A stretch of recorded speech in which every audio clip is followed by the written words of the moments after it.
هو يعني ايه المهم في الخناقه دي او في النزاع ده؟ ان انا انتصر على الشريك بتاعي واثبت ان هو غلط، ولا حافظ على العلاقه وحافظ على الشريك؟ طول الوقت عمالين بنتخانق على الامان، عايزينه ومش لاقيينه. انا مش بس عايز اوقف الخسائر، انا عايز اكسب. احسن الاداء في الحياه يبقى له بعد ما ماتت هي حيه جواه.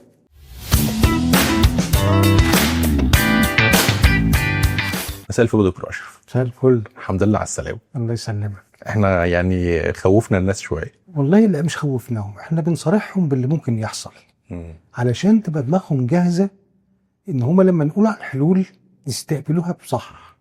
اوكي. ويقدروها ويتمنوها. لان في النهايه برضه هم مش مستفيدين لما الحياه تنهار، ومش واخدين بالهم ما بتنهار ليه. لما يبقوا عارفين المخاوف والحاجات اللي هتحصل، المشاكل اللي هتحصل وازاي تجنبها، احنا هنقول الحلول. اوكي. فهيبقى لا قادرين ان هم يكملوا في حياتهم، وبالعكس ممكن يعملوا علاقه احلى، وبكرر تاني احلى من الاولانيه، لانها هتبقى مدعمه بمواقف وبتاريخ. فهتبقى اقوى وامتن. تمام. يعني حضرتك بتطمن من الحلول؟ هي الحلول متوقفه على ان هو للطرفين يكونوا بجد عايزين يحلوا. اوكي. وعندهم الدافعيه القويه ان هم يكملوا في العلاقه. ما يكونش كل واحد فيهم بقاله اجندته الخاصه وقراره الخاص في العلاقه ومخبيه. وبقوا فاهمين الحكايه محتاج مجهود، محتاجه صبر، محتاجه مرونه علشان نبتدي ننفذ الحلول دي بشكل صح. يعني دلوقتي انا اقدر اسال حضرتك وانا مطمن تماما ان هل من الممكن ترميم العلاقه بعد ما وصلت لمرحله الانماط السلبيه اللي حضرتك شرحتها لنا دي؟ ممكن، بس تماما دي انا متحفظ على تماما. ماشي. ممكن ترميمها اوكي. تماما دي هتتوقف على مدى المجهود اللي هيبذل من الطرفين. ما انا كنت لسه هسال بقى ايه الشروط علشان يحصل الكلام ده؟ اول شرط ان يشوفوا الموقف كامل. الشريكين يشوفوا الموقف كامل، مش موضوع الجدال اللي حصل ما بينهم. ان يشوف دوره وتاثيره السلبي على العلاقه، وانها ازاي وصلت كده، مش دور الشريك التاني بس. الشرط الثالث ان يشوف نوع النزاع اللي حصل ده، علشان نغير نتيجته لازم نعرف نوعه. هو كنا احنا بنتخانق على ايه؟ ايه طبيعه النزاع اصلا؟ هو النزاع اصلا بيبقى على الامان بتاع العلاقه، مش على حاجه تانية. فلما هنشوف ان احنا الاثنين بنتنازع على الامان، وكل واحد فينا محتاج الامان ده، هنبتدي نغير وجهه نظرنا في ان احنا نشوف ده، ونشوف تاثير دورنا السلبي على الاخر. وان هو احنا اصلا مش بس التاني اللي بيهاجمني والتاني اللي بيلومني والتاني، لا، احنا كمان دوري سلبي عليه. ساعات ما بقاش واخدين بالنا من ده. يبقى عندنا المرونه ان احنا نشوف ده والدافعين عن ده. ده طبعا ده الاكتشافات دي بتبقى يعني لها ثقلها على البني ادم، انه يكتشف ان هو كان له دور بهذا الشكل. فكل واحد فينا بيقاوم ده. وان كل واحد فينا يسال نفسه سؤال مهم قوي: هو يعني ايه المهم في الخناقه دي او في النزاع ده؟ ان انا انتصر على الشريك بتاعي واثبت ان هو غلط، ولا حافظ على العلاقه وحافظ على الشريك؟ لان بناء على الاجابه على هذا السؤال هيبتدي بعد كده نشوف هنعمل ايه، هنتجاوب ازاي، هنتجاوب ازاي مع بعض. طيب يعني هو ده شويه كده هيرجعني عند الحته بتاعت الامان. الامان ممكن يرجع؟ هل يمكن استعاده الامان تاني في العلاقه دي بعد ما وصلت للمرحله الصعبه دي؟ لما هنشوف هو احنا فقدنا ليه. هو انا اصلا هرجع تاني لفكره اللي هي ايه الاسباب اللي هي ادت لاختفاء الامان.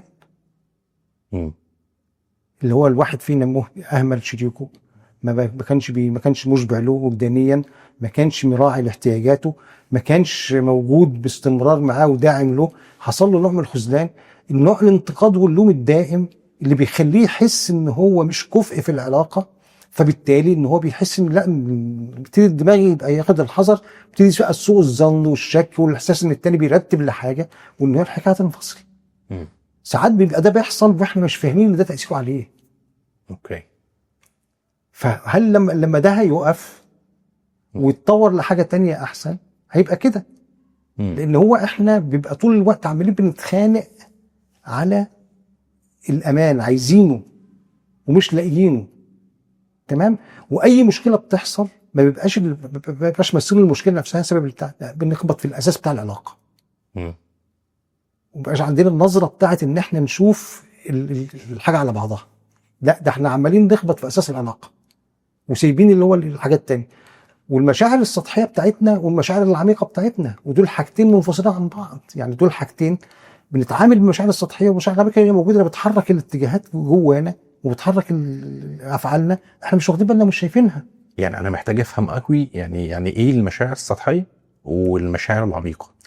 المشاعر السطحيه دي اللي ظاهره في الصوره واللي هي بنتعامل بيها مع بعض، اللي هي فيها غضب، فيها ارتباك، فيها تضارب في المشاعر ما بيننا وبين بعض، في عدوانيه، في لوم، في انتقاد، اللي هي الحاجات السطحيه اللي احنا بتتعامل قد الموقف فيها. انا متغاظ منك وشايفك عدو ليا، فبالتالي ببدا اكسر فيك والوم فيك، وانا من الناحيه التانية انت بتعملني كده، فانا برضو هديك نفس الطريقه او اعاملك ان انا اسيبك واخد جنب، مم. فما بتحصلش على نتيجه مني، فبالتالي بتزيد عدوانيتك عليا تاني.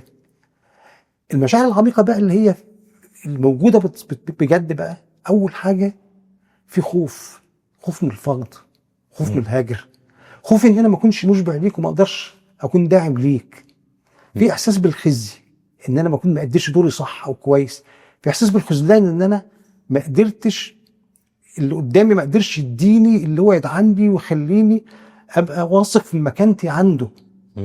وفي كمان حزن ان انا حاسس ان انا على الهامش ومهمل وعلى جنب، فانا وحيد. ده بقى الاساس في العلاقه، ده الاساس اللي هو بيبوظ، وده اللي بيدخلنا في الانماط السلبيه. انت حضرتك بتتكلم كده وانا قاعد بسمع ده، فالسؤال اللي على بالي هو حضرتك هنا بتتكلم على طرف واحد ولا الطرفين؟ يعني الطرفين بيبقى عندهم المشاعر العميقه دي زي بعض بس مش عارفين انهم عند بعض زي بعض. مم. الاول خطوه بتحصل ايه؟ ان هو لازم يحصل فيه الواحد مع نفسه، يحصل تعريه للمشاعر دي عنده، يشوفها ويعرفها. وده غالبا ما لازم يتم بمساعده علاجيه. كنت لسه هسأل، ده غالبا محتاج تدخل لنا حد متخصص. ما ينفعش الاثنين يعملوهم مع بعضهم او يبقى مع طرف مش متخصص. لازم يكون في مساعده علاجيه ان يوري له المشاعر دي ويفهمها له، وكل واحد يشوفها على حده لوحده. وبعد كده هيحصل نوع من التعريه. التعريه يعني ايه؟ ان انا هقول للطرف الثاني بتاعي او الشريك بتاعي ان انا حاسس بكذا وحاسس بكذا وحاسس بكذا. فتين لك الله، ما انا كمان زيك. الله ما انا كمان زيك. دي البدايه، دي بدايه بقى اللي احنا حطينا، وقفنا التدهور ووقفنا اللي هو الاندفاع السلبي، وبدات الخسائر تقف عند دي، وهنبتدي نعمل بقى ايه؟ تغيير البوصله للاتجاه الايجابي، اللي هو فعلا الله، ده احنا فعلا زي بعض. انت حضرتك وانت بتقولها دلوقتي انا كاني شميت نفسي. دي بدايه الحل. بدايه وقف النزيف ورقب الصدع وايقاف الخسائر، والدوره السلبيه اللي ماشيه لتحت دي تقف، ونبتدي ندور بوصله ناحيه الاتجاه الايجابي. لان دلوقتي بقى في ارضيه مشتركه، بقت في حاجه مشتركه ما بيننا، بدات تتكون تاني بعد ما كنا فقدنا الامل يبقى في ارضيه مشتركه. الحاجه التانيه بقى في نوع ان انا خلاص ده بقى شريك، رجع شريكي تاني، ما بقاش عدوي. حتى لو شريك في الالم، بس احنا شركاء. بالظبط، ما احنا شركاء لان اكتشفنا ان احنا الاثنين في نفس المنطقه، احنا الاثنين عايزين نفس الحاجه، بس زي ما كنا بندور على حاجه مش لاقيينها. الانسان بيطمن لما يلاقي اللي قدامه زيه يعني. بالظبط. وانا ما هو ما دام زيك كده يبقى احنا سهل ان احنا نتعاون، فاحنا نجد حلول. ما هو انا كسبان من ايه؟ من ان انا اكون تعيس واكون وحيد واكون مهمل. مش كسبان حاجه. صح. وكسبان ان انا اوجعك، ما انا خلاص ما انا زي ما انا. لا، انا كده عايز ابتدي ان احنا هيتوقف على هيبقى الخطوه اللي بعد كده بقى ايه؟ ان انا هشوف تاثيري انا بقى السلبي، يبقى انا اكثر شجاعه واكثر مرونه واكثر دافعيه واكثر رغبه ان انا اشوف تاثير السلبي على العلاقه وانا عملت ايه فيها وحش عشان وصلنا لكده، وتاثير السلبي على شريكي. اوكي. والتاني هيشوف نفس القصه. فبالتالي هنبتدي نعبر ونتشارك في ده ونفهم ده، تبتدي تتكون ارضيه من الامان ما بيننا احنا الاثنين. ما عدناش شايفين بعض اعداء، احنا بدانا دلوقتي نبقى في مركب واحده وبنتجه اتجاه واحد، اللي هو ان احنا ازاي نصلح العلاقه وازاي احافظ على شريكي ده. فهو هيساعدني ان انا اصلح وانا هساعده ان هو يصلح. اوكي.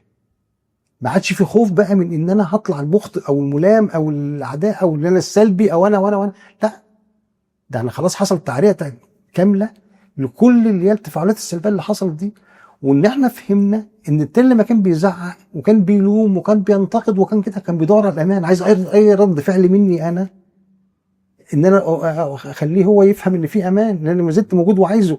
والمنسحب ده اللي ما كانش قادر يفتح بقه وبتاع وكده، اللي كان عايز الامان ومش عايز وخايف يتكلم اصل العلاقه تقع، بدا يفهم التاني برضه كمان زيه وعايز الامان. فيتشجعوا ان هم يتعاونوا مع بعض في ان هم يحلوا مشاكلهم بشكل ايجابي بعيد عن الضرب في اساس العلاقه. ده هنا كأن في يعني زي ما في مشاعر سطحيه وفي مشاعر عميقه، فبرضه كمان لو ان في اهداف سطحيه للانماط السلبيه اللي هو بتبقى حكايه ان انا كل واحد ياخد حقه من التاني ويثبت ان التاني هو اللي غلطان وابرئ نفسي، وفي اهداف عميقه للانماط السلبيه دي اللي هي احنا بندور على بعض اصلا، بندور على بعض، بندور على الامان. النمط السلبي ده في حد ذاته اصلا له هدف عميق، انه انا عايز اقول للتاني الحقني، انا عايز اي اشاره منك تقول انك انت موجود ومش هتمشي. اوكي. ساعات بقى التاني من الرعب ما بيعندش الاشاره دي.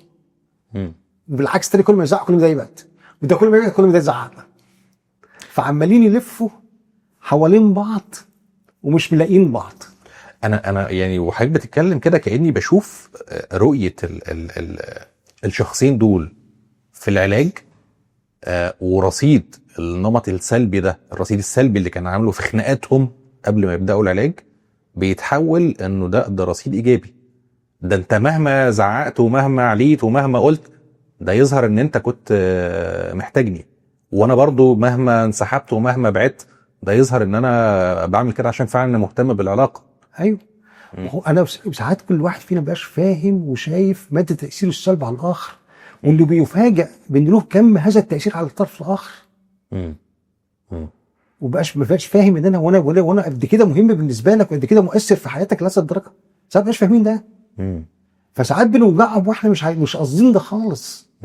بنبقى حتى ساعات كده بنندفع في الحياه عشان نحقق طموحاتنا وبننشغل وكده وبنهتمش بمشاعر الاخر، فالاخر ده بيحس انه مهمش ومنزوي وفي جنب لوحده، فبيبتدي بقى الخوف يسيطر. فالخوف لما يسيطر يبتدي الانماط السلبيه تطلع. لما انا هاخد بالي من ده وهعرف تاثير السلبي ده، انا طبيعي ان انا هقلله، وطبيعي ان انا ابتدي اعدل البوصله، وطبيعي ان انا ابتدي اهتم بيه. والتاني لما يستقبل ده مني فيبتدي هو كمان يفوق ويبادلني نفس ده ويدعمني في مشروعي. لكن لما في الاول كان كل واحد فينا منزوي يعني في اتجاه لوحده، تحت دعوه ان هو كده بالعكس انا بشقى عشان خاطر البيت وبعمل ده عشان خاطر كوبا وطموحاتي بعملها وكده، لكن انا مش واخد بالي انا عمال بدوس على شخص اخر. انا افتكر هنا موقف بالظبط، حد من الطرفين لما ادرك قد ايه فعلا هو له تاثير سلبي، ده في حد ذاته كان نقطه تحول، لان هو كان متصور ان هو اصلا ملوش تاثير خالص. هو بقى شايف نفسه في العلاقه كانه مش موجود اصلا. فمجرد حتى ان هو شايف انه لا ده انا ليا تاثير سلبي، الله ده انا معنى كده ان انا لسه ليا رصيد عندك وبتتاثر بيا حتى لو سلبا. فده اللي هو خلاه طب ما احاول يبقى التاثير ايجابي بقى، طالما انا موجود ومؤثر طب ما يبقى ايجابي. ما لو غيرت الاتجاه وغيرت البوصله هيبقى بنفس مقدار التضاد اللي هو بتاع التاثير السلبي ده، هيبقى التاثير ايجابي بالظبط. وبالعكس التاثير الايجابي ده كمان هيبقى ثابت. ليه بقى؟ لانه هيبقى مبني على مواقف، مبني على علم وعلى تجارب.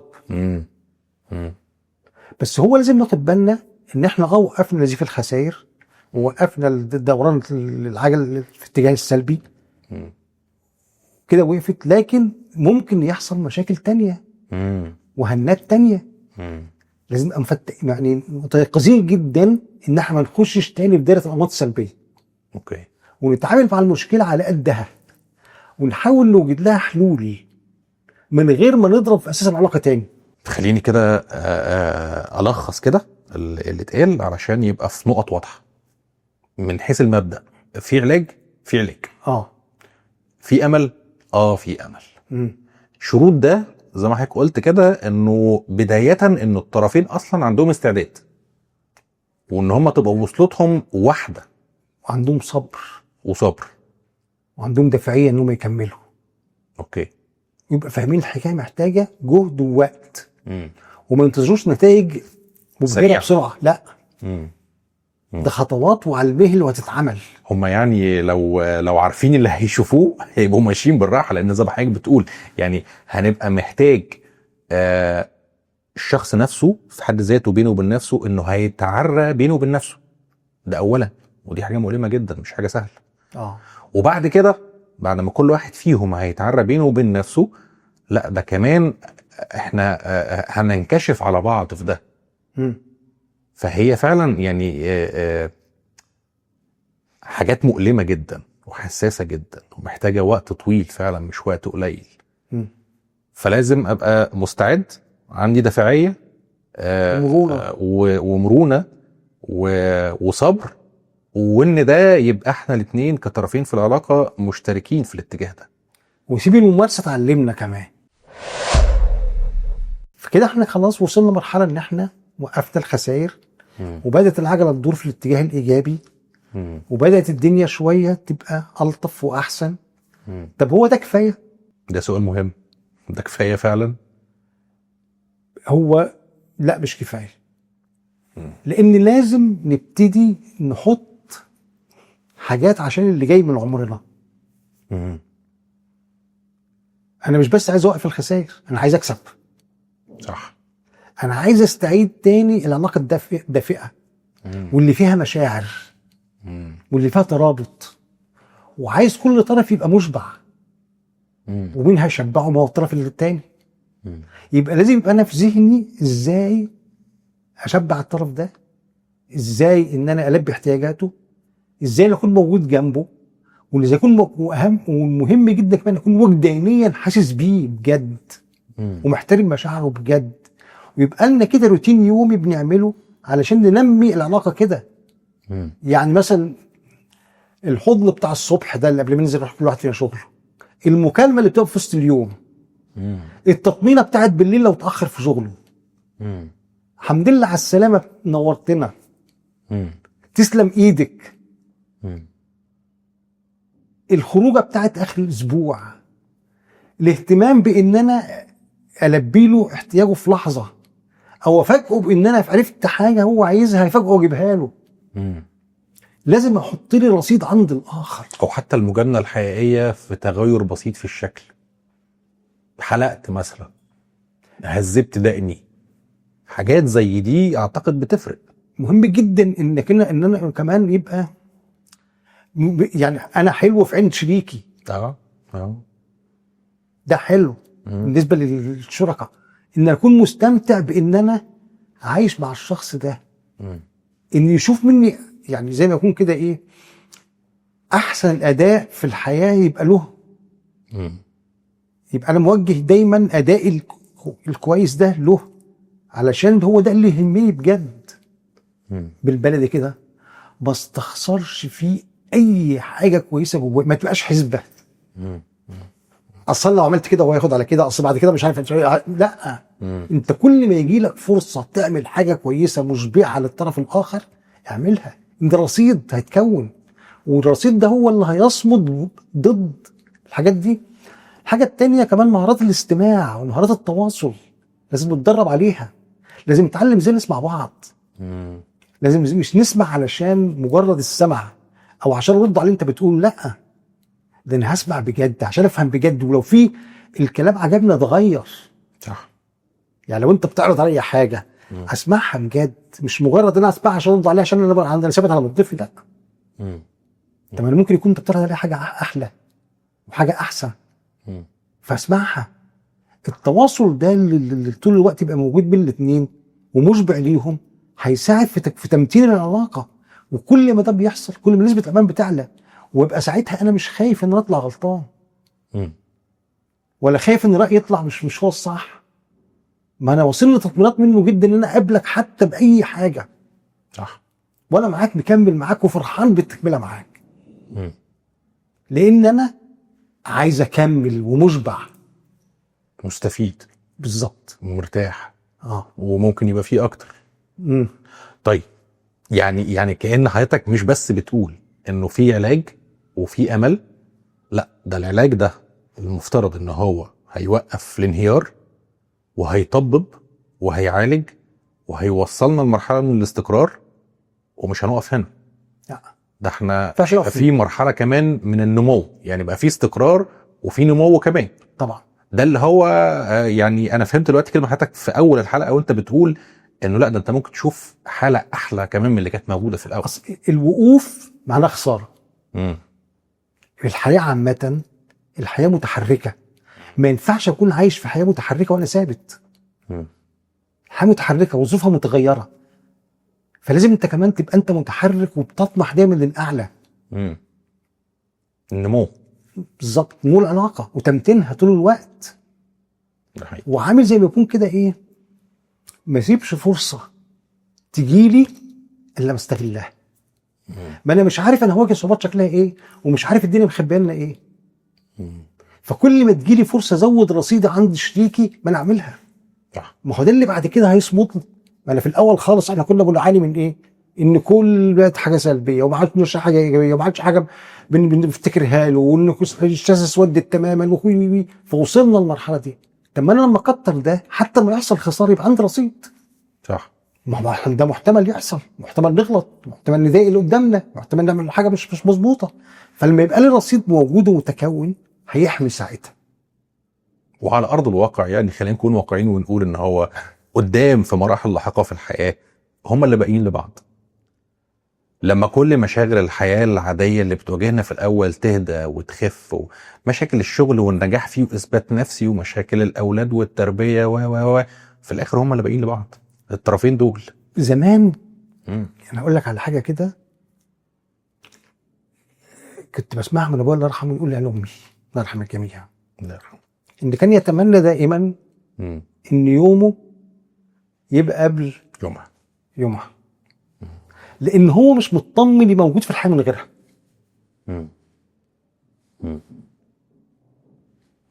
هو عايز تبقى هي دي اللي معاه لحد ما يغادر الحياه. قريب كده كان عندي حاله في العياده، هو راجل سنه كبير شويه حوالي 75 سنه، مراته ماتت من 5 سنين تقريبا. بعديها بدأ شويه مش مزاجه مش مظبوط، مش متضايق معاه كده، صحيا بدأ يتهز، حصل له جلطات، حصل له مشاكل صحيه، دخل في اكتئاب. هو جالي في العياده بالاكتئاب ده وما شويه المشاكل الصحيه دي. المهم ربنا كرمه، الدنيا بدات تتحسن شويه وبتاع، وبدا شكله الحكايه تتلم وكده. بس هو كان عنده الحقيقه قاعده امان كويسه جدا من ولاده، وكمان من زوجات ولاده وبناته. يعني كان الناس مهتمين بيه جدا. ففي يوم هو جاي كده كان متحسن وبقى شكله كده يفرح، فانا بقول له شكلك احلويت كده وبهزر معاه. فقال لي عارف هتقول لي ايه؟ قلت له هقول لك ايه؟ قال لي هتقول لي اتجوز. قلت له انت جبتها من على لساني يعني؟ قال لي اصل هم بيقولوا لي كده. قلت له انت ما تتجوز ليه؟ لا. قال لي وانا قلت له جواز بقى اللي هو يعني في ونس في حياتك وشريك وكده. قال لي واخون مراتي؟ قلت له تخون مراتك ايه؟ مراتك ماتت بقى 5 سنين. قال لي ما انا ما اقدرش اخونها دلوقتي. قلت له ما هي مراتك مش هتبقى متضايقه لو اتجوزت. قال لي لا انا ما اقدرش اكون لحد تاني غيرها. وبعدين انا عشت مع مراتي دي 40 سنه، مفيش حد فينا زعل التاني متعمد. بالعكس كلها كانت مشاكل صغيره وعديناها. طب اللي هتيجي دي هيبقى ادائها زيها؟ هظلمها، مفيش زيها، فانا مش هتجوز. فشوف قد ايه كان الامان ما بينهم، حتى بعد ما ماتت هي حيه جواه وموجوده جواه ومؤنسه، ورصيدها موجود ورافض ان هو يبقى في غيرها. شكرا دكتور اشرف. العفو. يعني شكرا انك بتشاركنا بكل ده. ده اللي بيبقى الحياه يعني ده اللي بقول بقى، ده اللي بقول عليه بقى اقوى من مشاعر الحب الاولانيه. خدت بالي هنا برضو شويه من فرق مهم ما بين المشاعر الاولانيه اللي اتصور بشكل او باخر ما بيبقاش فيها مجهود قوي، غير المشاعر اللي احنا بنقعد نبذل فيها مجهود على مدار سنين طويله. الاتنين مهمين، بس الاولانيه مهمه عشان نبدا العلاقه، صح. التانية مهمه عشان العلاقه تكمل وتكبر وتنمو. تمام. شكرا دكتور اشرف، شكرا حقيقي حقيقي حقيقي على الكم الخبره اللي احنا شفناه مع حضرتك في الكام حلقه اللي فاتوا دول. وخليني بقى استغل الحكايه اللي حكيتها في الاخر واخدها كطرف خيط علشان تبقى دي بدايه السلسله اللي جايه مع كبار السن ان شاء الله. شكرا. عفوا. شكرا جدا. تحت